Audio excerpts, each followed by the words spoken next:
As Kyrie, this question on the court, what progress, I know you want to win any game, every game by any means necessary, but what progress do you think was made in terms of the way you want to win these ball games?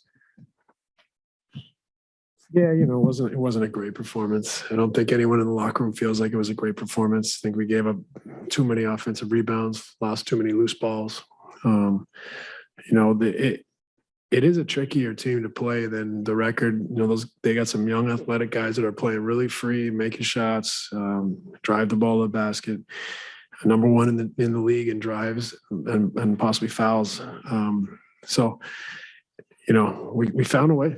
We got it done. We weathered some tricky patches. Probably should have kept the lead at 20 in the second half, but they went on, I think, like a 17-0 run. So the progress opportunity is tomorrow night. Can we rebound from tonight with a little bit higher level of focus, determination, and keep growing? And I think the guys feel that, and I think they want to play better tomorrow. Speaking of tomorrow, how much will that attention to detail be crucial against the Knicks team on the second half of back-to-back? Of course, we know the Knicks play hard. It's a city rivalry, so there may be a little extra on it, and we should be motivated tomorrow night to just play really well, solid, comprehensive performance, and just improve from tonight and find a way to win the game tomorrow. Steve, James Johnson, a late scratch. Do you think he'll be better for tomorrow? I don't know. And you talked about the tricky part of Houston. I mean, how much of that is, the roster situation with you right now, making you guys maybe a little bit bigger? And as you said, they're a young, quick team to get up and down the court. Yeah, it's a little bit. LA played some tonight. We went with the two bigs for stretches. It's also, it's not an easy spot for Lamarcus. Hasn't played for 6 weeks. I don't know how long it's been, but we're grateful that he could contribute, and we'll just keep going here and try to figure out as many things as we can while we have guys in Atlanta, guys at home sick, guys all over the place. Kind of piggybacking off of that, Coach. I remember earlier this season, we were talking about rotations as an experiment that might last all season long. Today, we see Lamarcus play for the first time since he comes back. Just, I guess, what are you learning from putting all these different groups out there, depending on who's playing on any given night? And how does that kind of inform your decision-making going forward for the playoffs? Yeah, I mean, it's tricky because you want to have longer sample sizes, larger sample sizes. So you don't want to make rash decisions, but you don't have a lot of time to deliberate. But, I think it was, it was really a game that we needed to win and we needed to get through.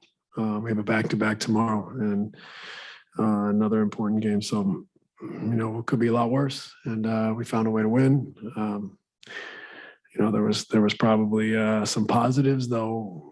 We feel like we didn't play great, and I don't think any of us feel we did. But I think we also we got to keep our poise here a little bit. It's just everything's been crunched into a small window here, and sometimes I think that has sped us up as a group, and we need to just remain calm and exhibit as much poise as we can while we figure this out. Steve, this is a twofold. With Lamarcus, was that playing him with Nick and with KD, was that just wanting to see him back out on the court based on what you've seen from him, or was that a nod to kind of your rebounding struggles of late? I think all the above. We haven't seen anything from Lamarcus. We can't practice with 8 guys available or 9 guys available and guys playing heavy minutes. So, we just know he's been keeping himself ready. And he had a really good season until he got hurt. So trying to give him an opportunity to get back on the floor. And you talk about experimentation and different lineups. I mean, is it kind of crazy to you that this deep into KD and Kyrie together, I mean, this will be, I believe, the first time they'll actually take the floor in the Garden against the Knicks? Yeah, I mean, it's kind of not a surprise at all. The way things have gone, to hear you say that.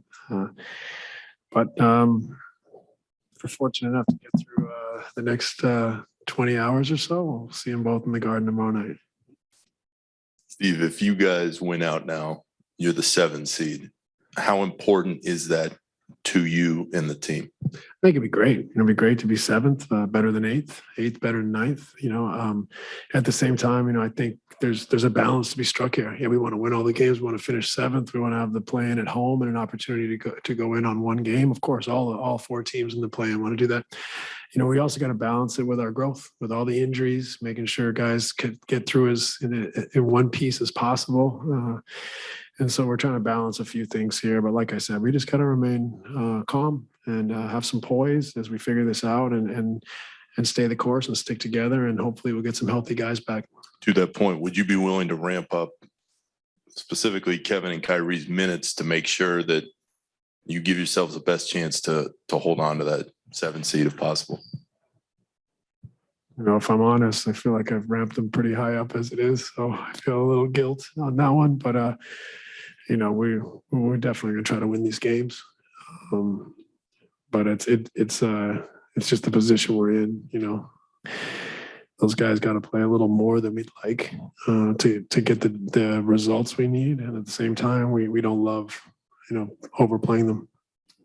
Kind of to that point, Steve, now that Kyrie's getting further and further into playing night in and night out, do you see his stamina growing, improving? And is it possible for him to get to a level where it's not an issue going into the playoffs? Yeah, I mean, it's a process, that adaptation, to playing every night, to playing a lot of minutes. He was going from stretches where he played 2 or 3 games in a week and then not play for 9, 12 days. So, that's an adaptation for the body, the mind, everything. You have to go through it to get there. And I think he is going through that process and adapting. And I think you could see, you'll see him continue to improve, like his stamina and his skill, rhythm, all those things, adapting as well to that amount of a jump in minutes and games. So I think he's getting there. Thank you. All right. Thank you, everybody.